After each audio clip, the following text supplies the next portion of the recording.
Dami kong kanin, oh.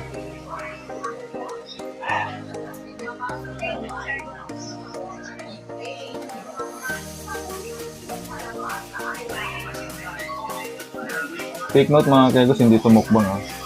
Hapunan ko to. Pero Sana pwede na rin all. mini mukbang.